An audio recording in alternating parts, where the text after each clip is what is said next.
এখন সেই ঘটনামূলক গজল পরিবেশন করে শোনাবো। এই দুনিয়াতে শুধু এই খেজুরের ঘটনা এই গজলে নেই, অনেক ঘটনা রয়েছে, মন দিয়ে শুনতে হবে।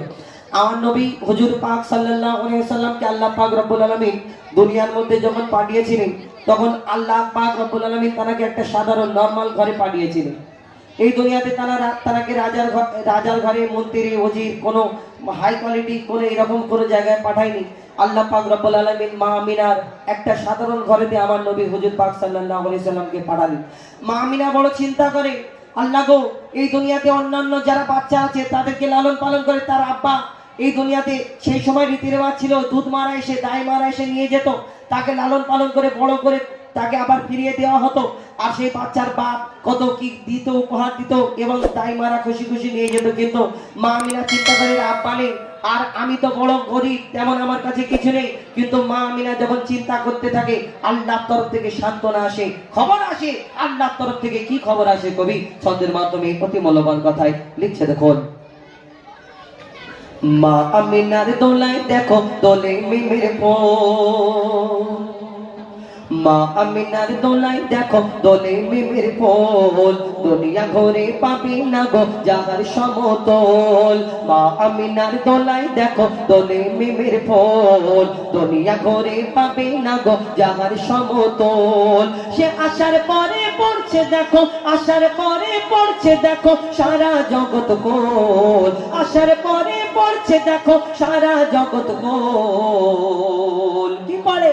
বলে লা ইলাহা ইল্লাল্লাহু মুহাম্মদ রাসূল, লা ইলাহা ইল্লাল্লাহু মুহাম্মদ রাসূল। মা আমিনার দোলায় দেখো দোলে মিমের ফুল, দুনিয়া ঘুরে পাবে না গো যাহার সমতল। সে আসার পরে পড়ছে দেখো, আসার পরে পড়ছে দেখো সারা জগৎ গোল, লা ইলাহা ইল্লাল্লাহু মুহাম্মদ রাসূল, লা ইলাহা ইল্লাল্লাহু মুহাম্মদ রাসূল। মা আমিনা চিন্তা করে, আল্লাহ কেমন করে লালন পালন করব, আল্লাহর তরফ থেকে কি খবর আসে, কি সান্ত্বনা, কি সংবাদ আসে। মা আমিনা যখন চিন্তিত তখন কি হয়? কবি ছন্দের মাধ্যমে লিখছে, দেখুন। পিতার ছায়া ছিল না মাথায় নবী জন্ম নিল যখন, শুধু ছিল মা আমিনা ছিল না ভাই বোন, শুধু ছিল মা আমিনা ছিল না ভাই বোন। জন্মকালে এতিম বলে মা আমিনা ভাবে, নবী জন্মকালে এতিম বলে মা আমিনা ভাবে, আমি করব কেমন লালন পালন, খোদা গো কি হবে, আমি করব কেমন লালন পালন, খোদা গো কি হবে।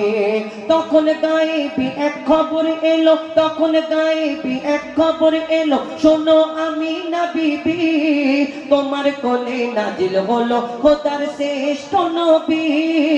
আল্লাহ স্বয়ং তার লালন পালনে নিয়েছে গো ভার, আর জিবরিল আমিন থাকবে হয়ে আতার পাহারাদার।